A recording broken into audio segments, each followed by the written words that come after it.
Joining us now to talk all about these trends in the industry and some very exciting hotel news this morning is Kayak CEO Steve Hafner. Steve, good to have you here. Good morning. Thanks so much for joining us. So let's start with the big announcement yesterday about Kayak's big Miami Beach hotel. Very exciting. So what can you tell us about that and some of the new features that you guys are launching alongside this?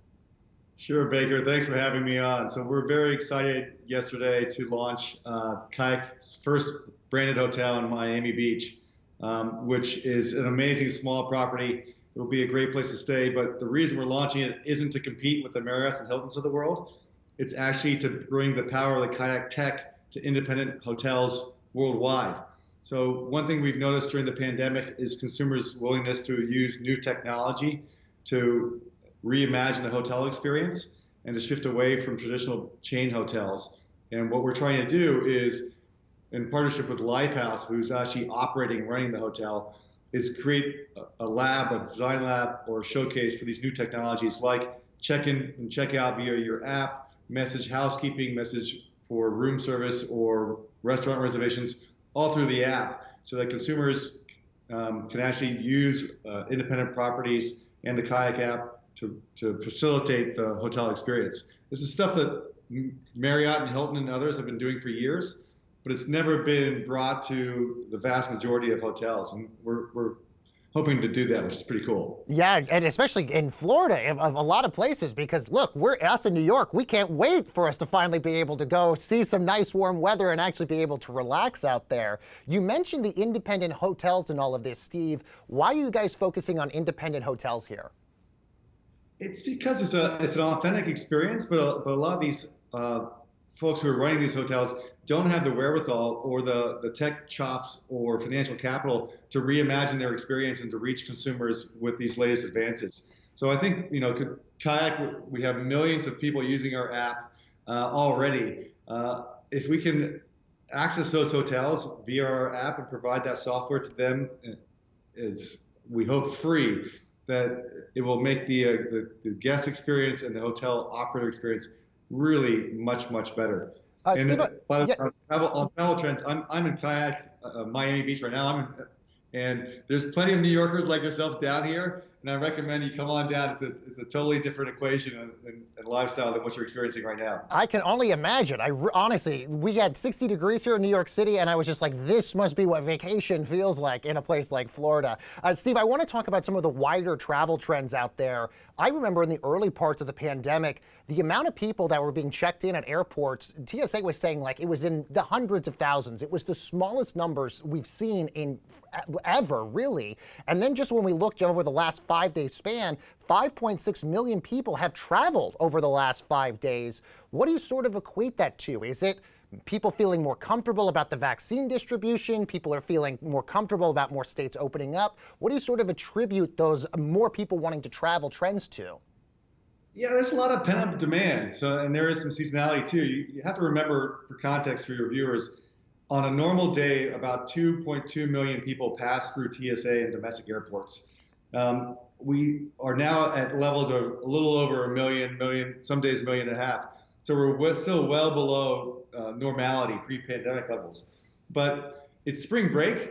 People have been pent up for a long time. The weather's starting to turn nice in southern areas especially, and where there are fewer restrictions on what you do. Restaurants are fully open, for example, in Florida. So people are traveling again.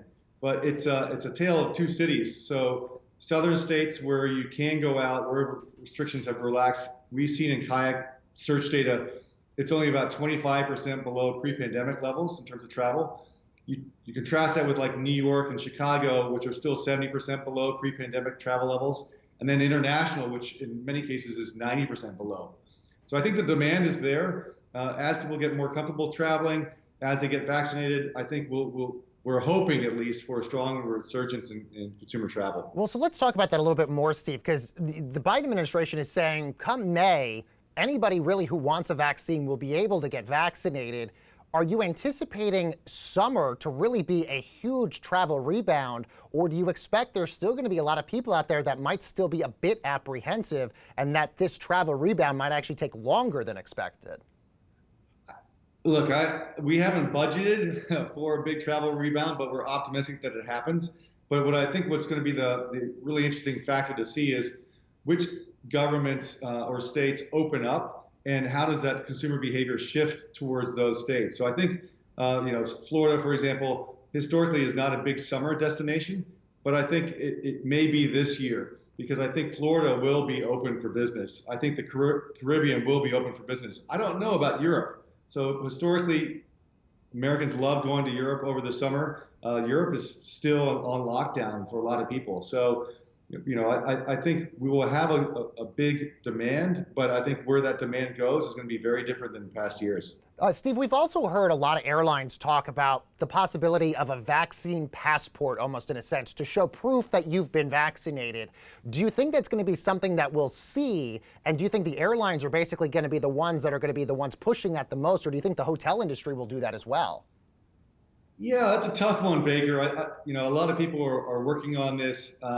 I think it's the toughest part isn't actually getting it out there, and I think it'll be very useful for the next pandemic.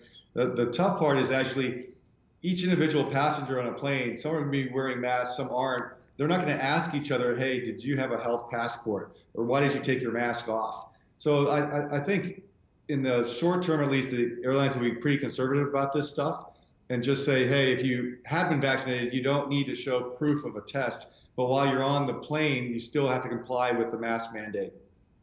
When do you think maybe by next year, people are going to feel so comfortable about traveling that we're going to see a massive rebound? And you also maybe worry that airlines, because they've lost so much money, they're going to be apprehensive for people to be cashing in all of their points that we've all been racking up over the last year or so. How do you sort of see the airlines really faring out over the course of the next year? It's an interesting question, Baker.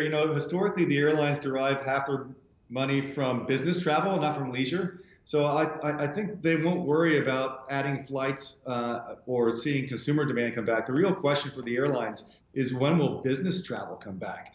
And it's the business travel that, as again, I said earlier, pays half their bills, but it's also the business travel that gives you the flight scheduling and service. It's the frequency of flights to many destinations, particularly on a nonstop basis, that Americans expect, and that's fueled by business travelers. And I think that's going to take several years to come back, and it may not come back to where it was before, because so many people now have been trained that Zoom meetings like the one we're having right now are pretty effective. Well, I know I'm a part of a group of millions of people that can't wait to finally be able to go travel. I'm really excited for all this finally to happen again. Kayak CEO Steve Hafner, such a pleasure to have you on, and congratulations on all the big news for you guys, Steve.